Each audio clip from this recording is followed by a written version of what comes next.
Hey, it's Tony. For Valentine's Day, your planned giving relationships. First,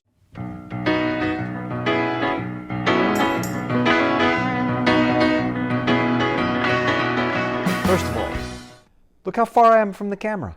And it's not the ambient noise. There's not I'm not using the camera mic. Took me only 4 years to figure out that I should use a lav mic for my videos. Fast learner, what can I tell you? Yeah, so, and so I can be outdoors, I can be further away. I got a windscreen for the mic. Big capital improvements here. So your planned giving relationships, I'm thinking about this because it's Valentine's Day week, and this weekend,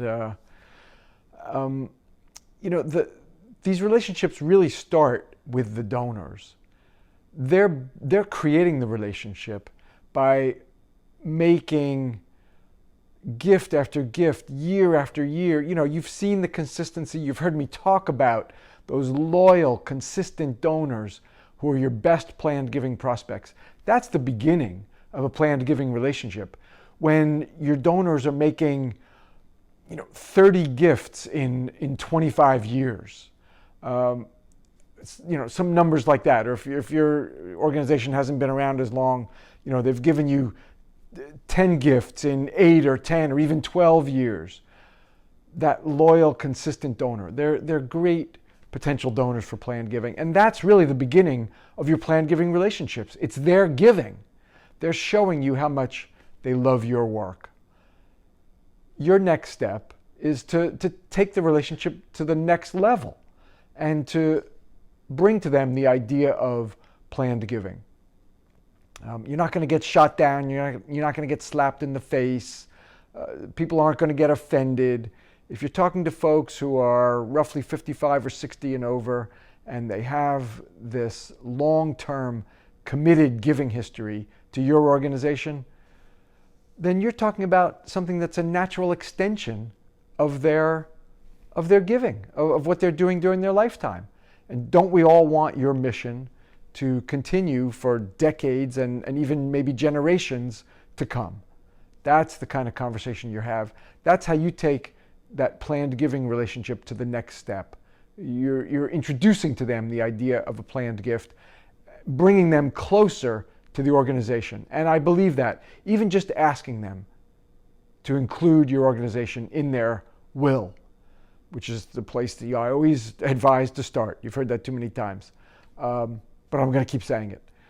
Just by inviting them to do that, you're deepening the relationship. And of course, if they agree and they go on and include you in their will, or maybe some other type of planned gift, but will is the place to start, then the relationship is rock solid. And you know what you'll see a lot of times as evidence of that deeper relationship, that their annual giving will actually increase. I've seen that time and time again. It doesn't happen every time, but many, many times. They're gifts to you, and it may be on a more than once annual basis. In a lot of cases, like I was saying earlier, increase because they feel so much closer to you. They've put you alongside their husband, wife, children, grandchildren in their will. That's a special, special place for you to be. You know it, they know it, and they feel it. And so a lot of times you'll see increased giving.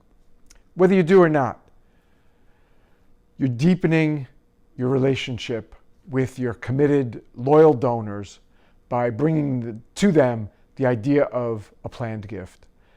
Of course, if they say yes, then the relationship grows from there, and you invite them, you welcome them to your recognition society, and you treat them as an insider. All these things deepening that relationship with your donors. It's terrific to see. It's heartwarming to see people get closer to an organization. It happens with my clients all the time. They feel closer. We feel closer to them when they've made that planned gift commitment. But even the ask brings the relationship to a new level.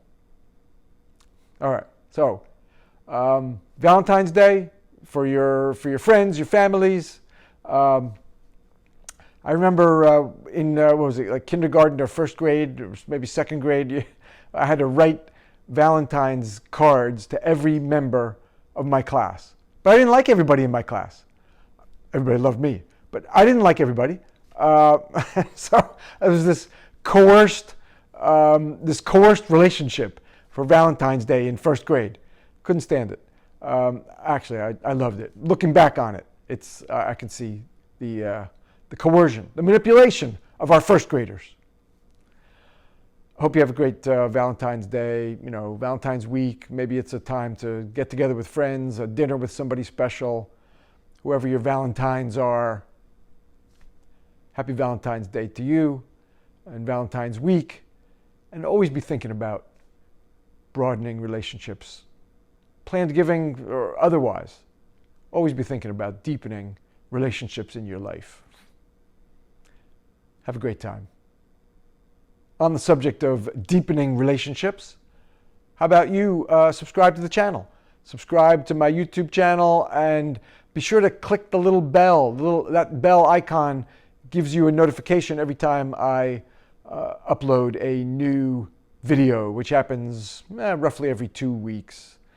So you want to get notice of the new videos, subscribe to the channel, click the bell icon, you'll get those notifications. We'll deepen our relationship around Valentine's Day. Isn't that what it's for? It's for, isn't that what Valentine's Day is for? It's for more YouTube subscribers. Yes.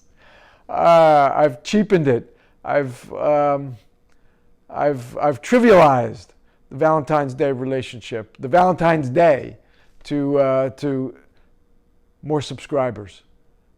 So shallow, so shallow. Anyway, please subscribe, click the bell, enjoy your Valentine's Day.